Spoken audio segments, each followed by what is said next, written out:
everyone. I'm Julie Gunlock, your host for another episode of the Bespoke Parenting Hour. For those new to the program, this podcast is focused on how parents should custom tailor their parenting style to fit what's best for their families, themselves, and most importantly, their kids. So last week was a busy week in the education space. I feel like we talk a lot about education on this podcast, but that really seems to be a critical issue to parents today. Last week, the Department of Education issued new regulations stating that every school in America needs to incorporate anti-racist practices into teaching and learning, and that funding and grants will be tied to these efforts. So school administrators will certainly have an incentive to institute these policies. Some may think, what's wrong with anti-racist programs and teaching? It's good to teach kids not to be racist. It's good to see the world as colorblind. It's good to treat all people equally. Yes, that's true. That is good. But that is not what's being pushed with anti-racism. In fact, anti-racism is the opposite of not being racist. I know, try to follow me here. It is the opposite of colorblindness. It is absolutely the denial of equality in favor of the preferred term today, which is equity. We'll get into that later on in our podcast. I know this may seem confusing, and that's because it is confusing. But in the last decade, something has happened. Something very interesting has happened and kind of concerning. Both public and private schools have become immersed in identity politics.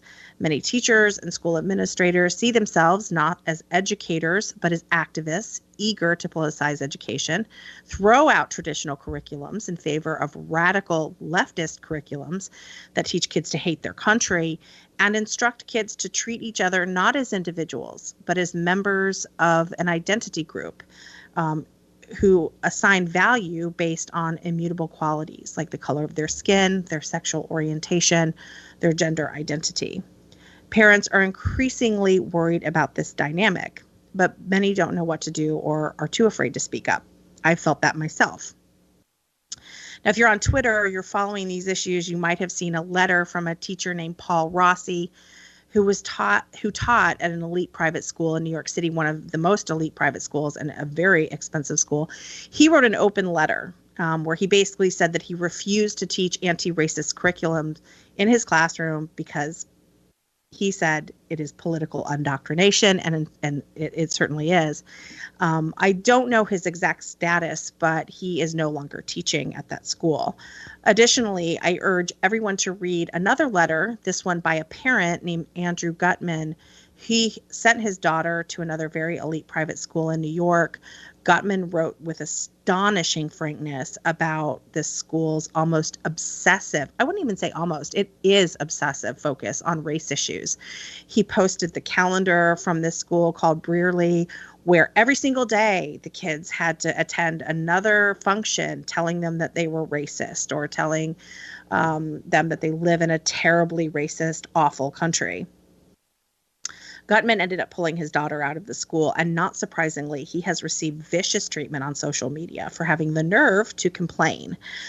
There's also been some great writing on this topic by Caitlin Flanagan, Barry Weiss, and IWF's own fellow Naomi Schaefer-Riley. Naomi's own mixed-race children experienced some of this indoctrination at their own exclusive private school, which they no longer attend. Naomi and I actually discussed this on an earlier episode of Bespoke, so check that out.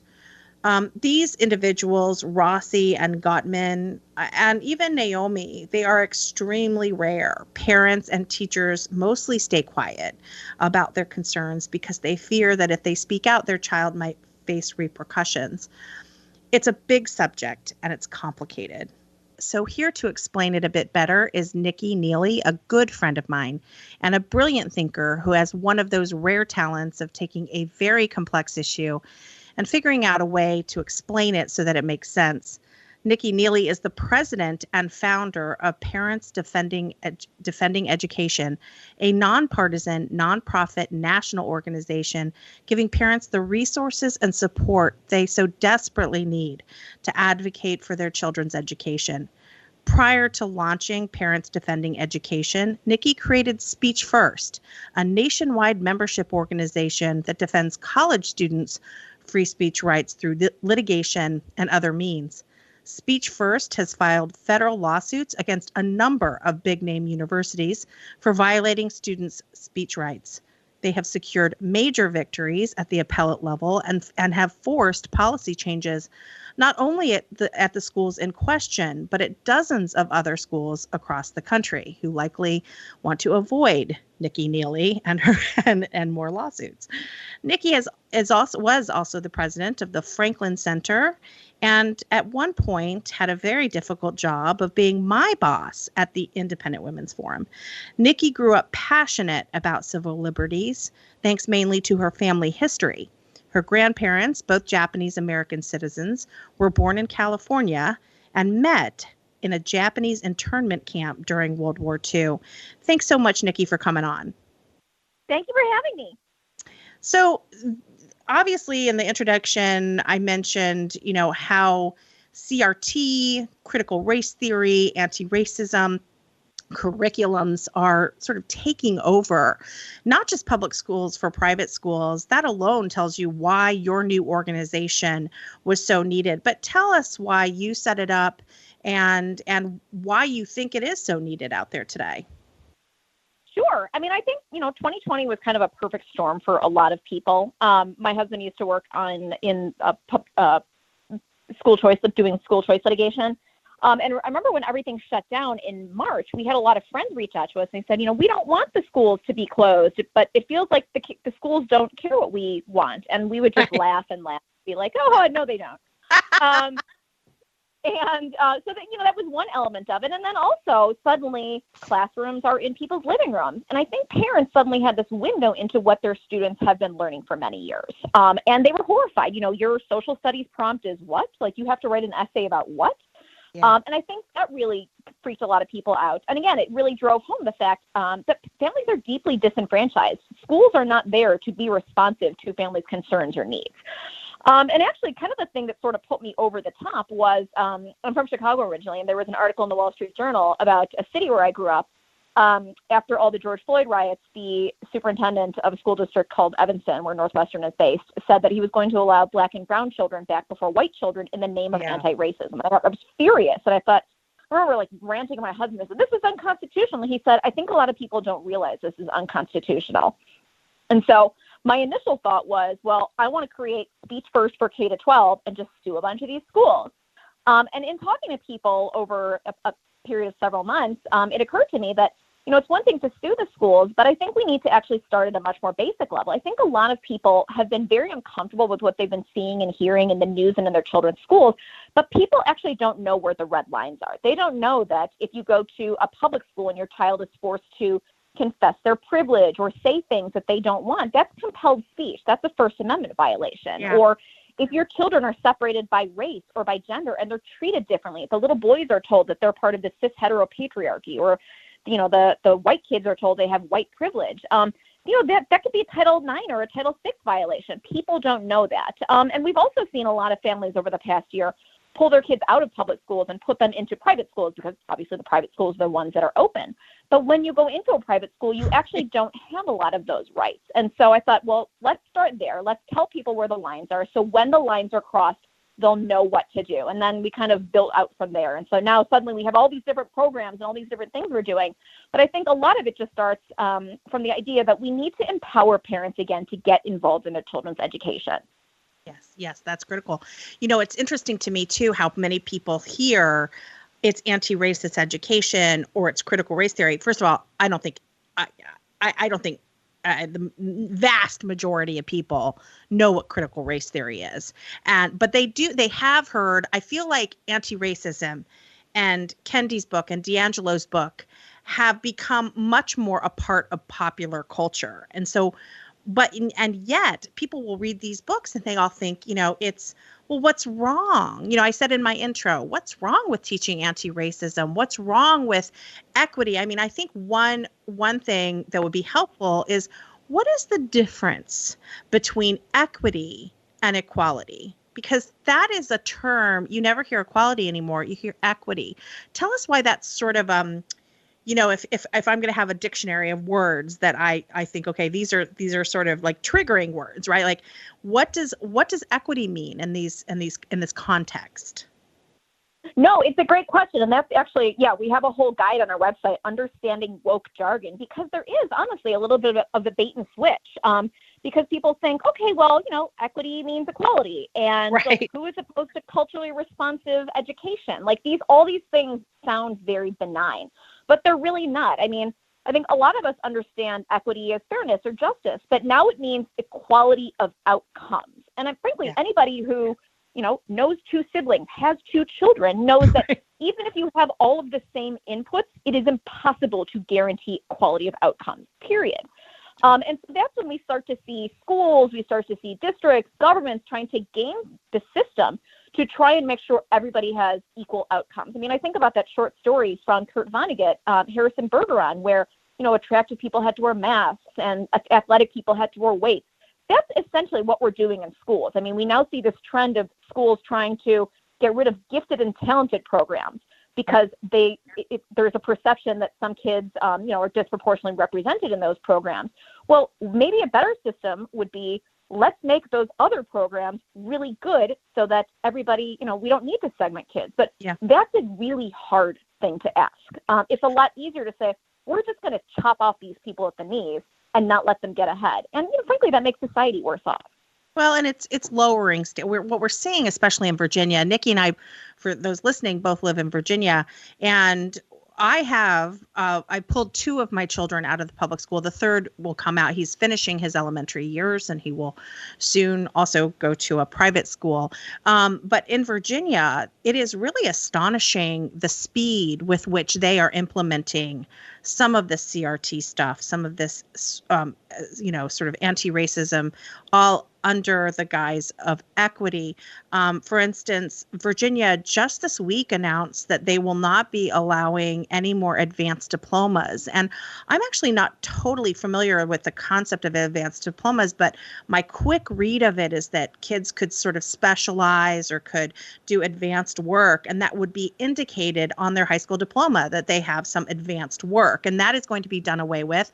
Virginia is also going to do away with advanced mathematics starting in middle school. I haven't read yet if they're going to get rid of the TAG program, but there's some other things that Thomas Jefferson High School, I know, Asra has done, who works with you at Parents Defending Education, has done tremendous work on what they're doing at Thomas Jefferson High School. And for those who are not familiar with this high school, it is the best high school in the United States. And it is a public school, but you have to test. You have to take a test to get in. So it's merit-based.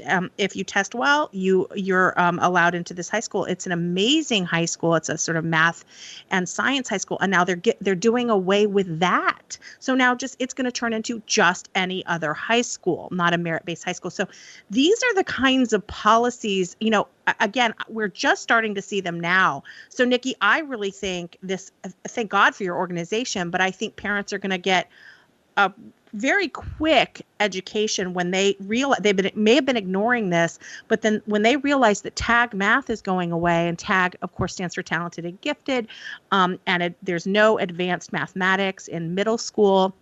Actually, not until 10th or 11th grade can you get advanced mathematics. I mean, that's going to put a lot of kids seeking scholarships and seeking certain positions at, elite school universities. That's really going to put them at a disadvantage. So I can see it already. It's not a theory anymore. It is now policy. And we're going to see outrage from people who may have agreed, right, with this sort of anti-racist message. Suddenly it's going to hit them where it matters, which is with their kids. Right. I have not heard TAG. I have heard G&T for gifted and talented, yes, which I also think is gin and tonic. But yeah, no, I think, what I think is really perverse about this whole thing is, when schools start to talk about, in Oregon, we saw them roll out their math is racist idea, which is absolutely bonkers, a project funded by the Gates Foundation, which was something that the Washington Free Beacon uncovered. I mean, you think about some of the advocates who are pushing this on districts, I'm sure they are still teaching their children math, right? The things that we are told that are shameful, white culture, right? Being on time, being polite. You are still teaching your children that. And so what you are doing by denying other children those programs, those opportunities, is you are sandbagging the competition. And I think that is sick and twisted. And it's time to call those people up for what they are doing. Yeah, absolutely. I mean, and also, Nicki, you see that in the and I know we're not talking about the closed school issue here, but I mean, you have the chair of the Alexandria City School Board sends her kids to private school. The Alexandria superintendent sends his child to private school. These people are not going to be subject to these policies that they are working so hard to pass. Right. And that's why, it's been really interesting to me. One issue that we got involved in very early is we actually filed something called a motion to intervene in a lawsuit that was filed in New York City that aims to shut down that city's gifted and talented programs. I mean, New York City's specialized high schools are widely considered to be the crown jewel of the public education system in America. And again, it's a testing system to get into. So this is something that was led by a bunch of activist attorneys and an activist organization. And it's really interesting to me because a lot of the parents I spoke to suspected that this lawsuit was done kind of in concert with the city because those programs in the city have become a bit of a political football. There's a mayoral election this year in New York City, and it's something that everybody asks about. And as you pointed out, I mean, a lot of the Democratic candidates who are running for mayor in New York, who are running on this whole equity pledge, they all send their kids either to these specialized high schools or to private schools. Right, which is shameful, that you are trying to deny other children the opportunity to make themselves better off. And while these programs often are derided as being, it's just a bunch of white kids who can pay for test prep, actually, you look at schools like Brooklyn Tech, at Stuyvesant.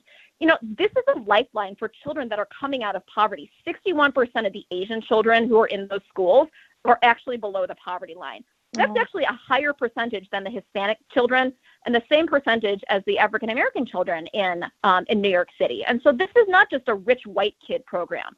You are directly denying poor minority children a path out of poverty. That's disgusting. Well, it's also really horrifying to think that what's happening at TJ, again, Thomas Jefferson, this merit-based high school, that is a direct assault on the Asian community in Fairfax County. It is, these Asian children test so high, they do so well. These parents have raised these incredibly brilliant kids who test well and get into TJ. And now, because, it's almost comical that because there's too many Asian kids going to TJ, they are now going to do away with the system that allows a minority group to succeed. It is so twisted. It's mind-boggling. But listen, I want to get into, and I really want people who are listening to this to go to your site and find out some of the services that you offer, because this is the thing. I want people to understand this, Nicki's organization isn't just a think tank where, and believe me, there are some great think pieces and great scholars, and you have a wonderful staff there, but you're not just writing things, right? You are actually helping parents help their children get involved in their activities. You said it at the beginning of the podcast where you said, parents have got to take a greater role in their children's education. You actually help them do that. A lot of organizations will say that, but very few actually are helping parents do that. So tell us about the services that your organization offers. Sure. To me, I don't want people ever to think that education is an issue that can or will be solved by the federal government. Honestly, anytime the federal government gets involved in education, they make it worse. So this is very much a state. I just have to say, can anyone tell that Nicki's a libertarian? Okay, so go on. And so, but also to go along with the libertarian theme, I'm not a micromanager because, so many of the issues are hyper local, right? What's going on in Tulsa is different than what's going on in Taos. And so just to have chapters and a playbook, that's not going to work because, one group might have, a comprehensive sex ed issue. Someone else might have the 1619 curriculum being floated in their schools. And so everybody has different problems. And so let's give people the tools they need to adapt to their specific circumstances. And so, we think of our programming in three buckets. The first is empower. I think about the old line from the G.I. Joe cartoon, knowing is half the battle. Let's educate ourselves. There's a lot of great resources out there, like you alluded to, terrific white papers, most people who are working a 9-to-5 job and trying to virtually school their kids at this point in the pandemic are trying to also not get divorced and have a nervous breakdown. They don't have time to sort through the internet on a Tuesday night and figure out, like, what is this thing I have heard about? Like, so we just wanted to collect a lot of the best articles, studies, and put them in one place so that people know, like, this stuff has been curated. This is the best of the best. Right. So that's one part. The next part is expose. I am a firm believer in the saying, sunshine is the best disinfectant. And so we have the main kind of feature of this is we have a map on our website called the Indoctrination map, when nation is capitalized. And on this map, we are showing, you can break down by state or by issue, where different issues are taking or incidents are taking place across the country. I think, unfortunately, there's a lot of people that kind of assume when they hear stuff in the news, it's California, it's Manhattan. Right. And they don't realize this is in red states. This is in private schools. This is in parochial schools. This is in flyover country. This is everywhere. And so we want to let people know this is in your backyard and you have to be vigilant. But I also don't want to make people despondent. And so we also on our map have links and little dots that denote where there are local parent groups that have sprung up around the country to fight back against this. And these are people in these communities. This is not some creepy DC AstroTurf thing. I mean, these are people who live in these states that have said, you know what, I've had enough. It's not a bunch of, professional activists. They're people who have lives and kids and just have said, you know what, I'm mad as heck and I'm not going to take it anymore. Yeah. And then the last part of this is engage. I'm a firm believer in the saying, politics goes to he who shows up. I think Dick Armey said that. And so this is time for us to show up. If you are upset, if you are concerned, go and do something. And doing something doesn't have to mean, go and start your own parent organization, because what I realized at the end of the day, a lot of people are scared. I'm kind of uncancelable at this point, thank goodness. But, a lot of people I think they credibly fear repercussions, retaliation, losing their job, being doxxed. I mean, the people who push this stuff are really, really nefarious sometimes. So we want to give people a menu of options that they can engage on. It could be anything from send us an anonymous tip and we'll put it up on the website. We'll look into it. We can help file a FOIA. We can teach you how to file a FOIA. We have filed a bunch of complaints through the Federal Department of Education's Office of Civil Rights. But also, we just have how-to guides on how to write a letter to the editor, how to write an op-ed, how to start a parent group, how to create an anonymous Instagram account, which has been used to great effect at a number of private schools around the country. Everybody can do something, because honestly, there are a majority of Americans right now that are deeply unhappy. It's just people are silent. People are siloed because the opposition has really terrified people. Yeah. And that's what we want to send a message and show them, that there are thousands of us out there. There are hundreds of thousands of us out there. Yeah. And so it's time to pick up your tools and fight. Don't just stand on the side. Don't just stay on Twitter. Get out and do something about it. This is the most important fight of our lives. You guys I want to talk a little bit about your team, because one of the things that I love is, like, we sort of live in the era of squads, right? AOC and her squad, which normally I find this all kind of silly, but you guys are kind of a squad. So Parents Defending Education here. Okay, so Nicki, my good friend Nicki, who is on the phone with me now, but also Asra Nomani, who, if you're on Twitter, it's so funny because we mentioned on Twitter, and I know a lot of parents aren't, but Asra is an absolute fierce warrior for education. And her son actually goes to TJ, which is, I keep bringing up, but it's this really remarkable high school where kids are tested. And so she's been really involved in the fight for TJ, but she's a great asset here too, because she has fought as a mom. She has had these fights on Twitter. She has been attacked by her school board. She has faced people libeling her, people saying terrible things about her. And so she has faced this and fought it and understands that fear that parents feel. And I'm going to tell you, I feel it too. When I talk about this stuff, I feel very nervous.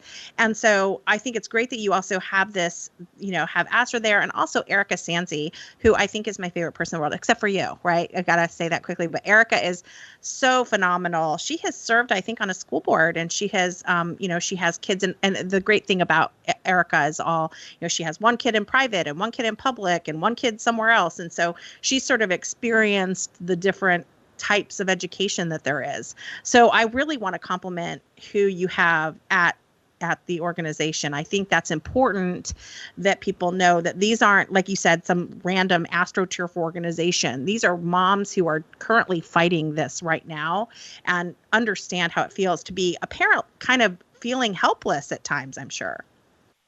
Yeah, and I think, what's so interesting is, we're across the country. And also, Asra is a former investigative journalist, which That's I think right. is so, she picks up on these little threads, and she pulls them together. And so it's not just what's going on in the school, it's connecting the dots to, what's happening in Virginia is also what's happening in Boston, is also what's happening in Texas. And then, this consultant was hired by this place. And so just to pull all of that together, I mean, she has been sniffing out, I call it the diversity industrial complex. Because there are billions of dollars behind all of this, right. Being pushed against parents' wills, oftentimes somewhat surprisingly pushed against a lot of teachers' wills. A lot of our tips come from teachers who don't like what's being shoved down their throats either. Right. And so there is this kind of underground resistance of people who are out there, and then people like us that will stick our heads out and say, you know what, like if God's going to come for me. But this is it. You mentioned, teachers, and this is one interesting sort of segue into that. There's a teacher in New York City who objected. Rossi was his name, and I can't remember the private school that he taught at, but a very elite New York City private school, $40,000-$50,000 a year. And he wrote this absolutely withering letter, sort of open letter about what he's being asked to do and essentially indoctrinate his kids and the kids in his classroom. And he said he wouldn't do it. Has he been fired from that job for reporting that? I know he was told to not go into the school because they said that there were some security threats. But I don't know if he has totally fired or not. The whole thing seems a little bit questionable, quite honestly. Yeah, well, it is, but it was incredibly brave. And of course, a father, I think his last name's Gutman. I can't remember. I think it's Fred Gutman, but he's also received a lot of harassment online. And again, I don't mean to scare people or say, don't do it, but these are incredibly, and I encourage everyone to look up those letters and read them, because it is very brave what they did. And I think it is going to become easier, there's safety in numbers. And I think it's going to become easier. But I think also when we start to see, I'd mentioned, Virginia getting rid of tag math or GNT math, however you want to say it, and these advanced diplomas. I mean, I think there's going to actually be things that start to harm people in a way that they recognize. And so people have really got to get active. The one thing that I love about your organization, and I want to wrap up on this, is that you mentioned it, but I love the idea of you can give a tip anonymously. I have enjoyed giving tips through that site. I feel like it's cleansing. It works out my anger issues but it is important to give people an anonymous outlet. And as you mentioned, Asra is working for you. She's an investigative reporter. It's not that these things are just reported, and with no checking. Tell us a little bit about that tip line that you have and what happens with those tips. Sure. Yeah, they come in through our portal. People can check a box actually to specifically denote if they like to be anonymous or not. But people can upload files. They can send PDFs, screenshots, videos, URLs, just to let us know what's going on. Because there are a few reporters out there like Chris Rufo, like Barry Weiss that have been reporting on this. I mean, honestly, we could create 50 more of them. There is so much material, and it is heartbreaking. And a lot of these people, they just want to be heard. They need a little bit of reassurance. I'm not crazy. And they're not crazy. I mean, so it's astonishing, yeah. So when the tips come in, it goes into our system.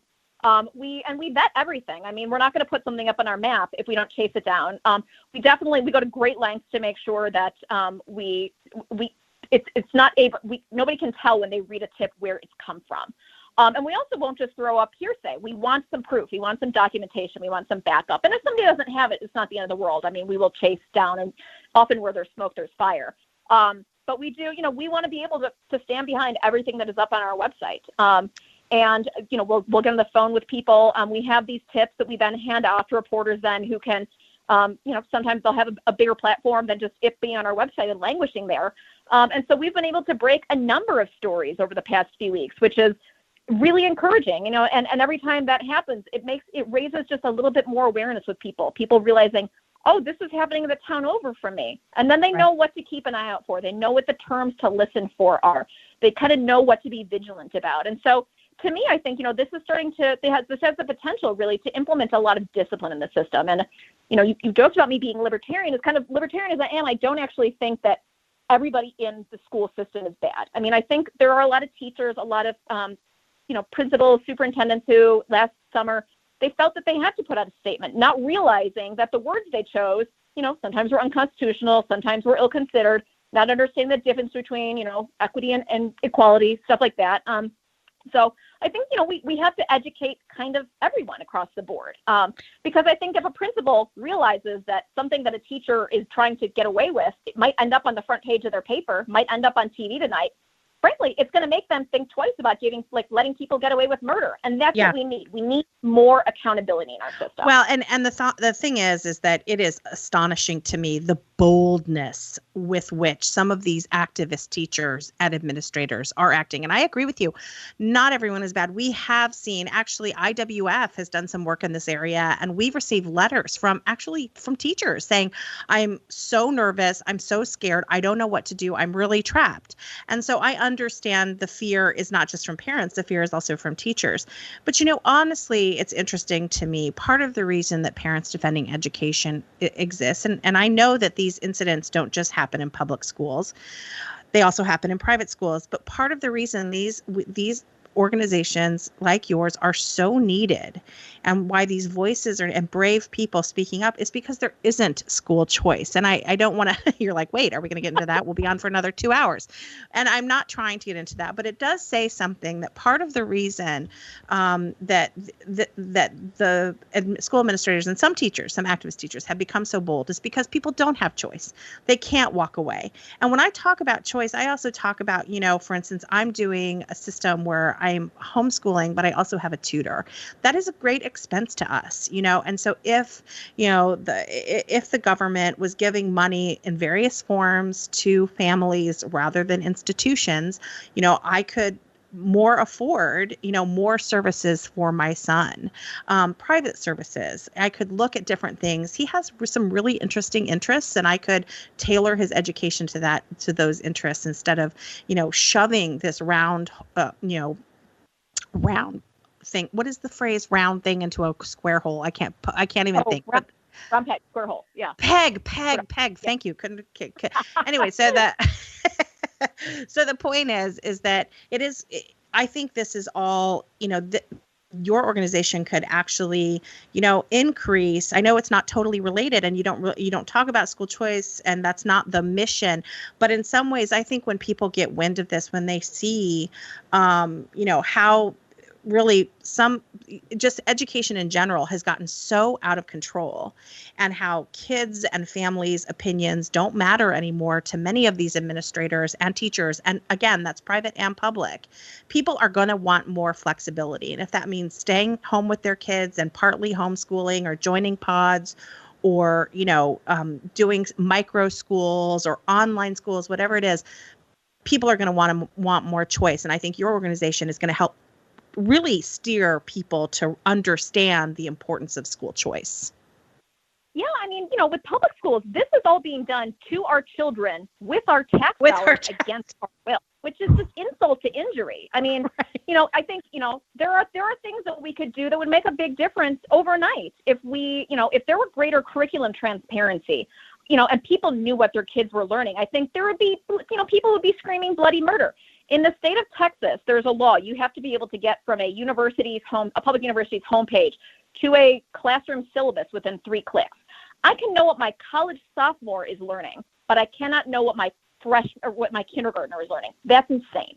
Parents deserve to know what their children are learning. And then also, if I don't like it, I should be able to opt my child out of controversial teachings. If states have opt-out provisions, it is generally only for very narrow parts of sex ed. Again, we need greater control over this. This should not be a controversial issue. So there are things that can and should happen, but I agree. I mean, at the end of the day, if I don't like it, I'm a customer, and I should be able to walk away with my child and my money. And the fact that this is so hard for so many people is a travesty. Well, I am hoping. I think that, honestly, I'm not one to say, oh, the good part about COVID. But this really has been a remarkable year in terms of educating parents about what their kids are seeing and hearing in the classroom. Just a very quick story. It was last summer where my son was going to attend the city's public middle school. And I wrote an article about this, he came in from, he's playing out in the backyard, and I said, hey, your orientation is starting. And the dean of his class, so in this middle school, there's a dean for each class, and the dean of his class at the orientation had several political messages behind his back on a flag. So his background was one of those sort of, it looked like a sign that has a bunch of political messages. And I mean, that had nothing to, it was very, this was right after George Floyd's death. And so people were hypersensitive about things, and it was definitely a time where everybody was talking about that issue. But this is a orientation for an 11-year-old. I could tell he was sort of nervous when he saw that and thought, oh dear, it's going to be, but it is not the first. I had dealt with it. I had been dealing with increasing politicalization within the school for years. So I knew at that point we're done. And that was the thing, that really was the straw. But again, I was able to make that choice. Financially, we were able to get him out of there and enroll him in a different school.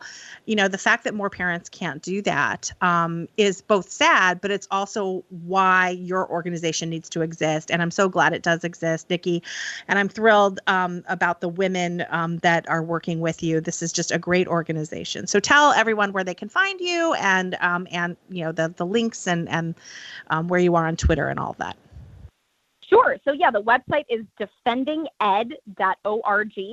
And then we are on Twitter and Facebook and Instagram, I think. Honestly, I'm not sure. But the Twitter is definitely defendinged.org. And if you look it up in Facebook, it should pop up because Facebook knows everything.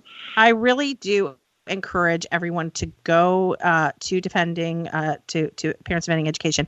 But mostly I encourage you all to look at how you can submit a tip.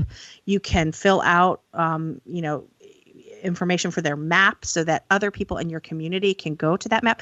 But more than that, share that this exists with your parent group, with your social group. Make sure that parents know that this exists, because I think there are a lot of parents who it's sort of like when I would fight with people on Facebook and nobody would support me, but then I'd go to school pickup and 3 or 4 moms would come up to me and quietly whisper, I saw what you said to this particular PTA mom, and I really appreciate you fighting back. And so there's a lot of scared people who don't want to come out feeling a certain way or don't want to be public, but they definitely need the resources. So do what you can to share this. And Nicki, thanks so much for coming on and sharing this very important information. Thanks for having me.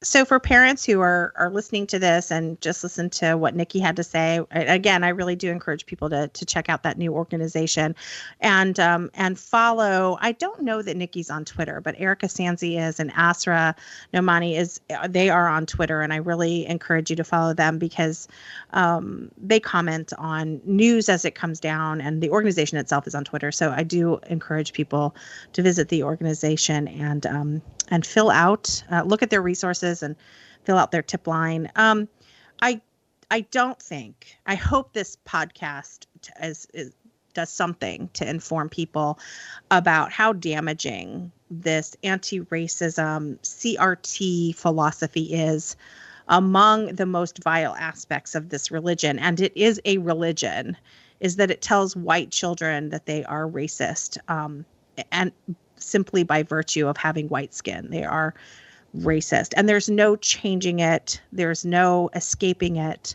If you're white, you're racist. And then to deny it, to say, no, I'm not a racist, it is more proof that you're racist. So it's this sort of evil circle. But that's not it. It's what CRT does to children of color, I think is much worse. It tells them that they are victims of a racist society, a society that will never recognize their talents or work or hard work, and that's because of the color of their skin. And the theory essentially demands that they remain victims, that they will never overcome the challenges that come from living essentially in a deeply racist society, which is America. It is victimology on crack. And so these efforts to sort of codify that into school processes and into school policy is going to do great damage. So I hope you took something away from this podcast, and I hope you learned something. Nicki, Neily's new organization, is really there to help parents. So I encourage everyone to check it out and learn more about this really important issue. Thanks everyone for being here for another episode of the Bespoke Parenting Hour. If you enjoyed this episode or like the podcast in general, please leave a rating or review on iTunes. This helps ensure that the podcast reaches as many listeners as possible. If you haven't subscribed to the Bespoke Parenting Hour on iTunes, Spotify, Google Play, or wherever you get your podcasts, please do so you won't miss an episode. Don't forget to share this episode and let your friends know that they can get Bespoke episodes on their favorite podcast app. From all of us here at the Independent Women's Forum, thanks for listening.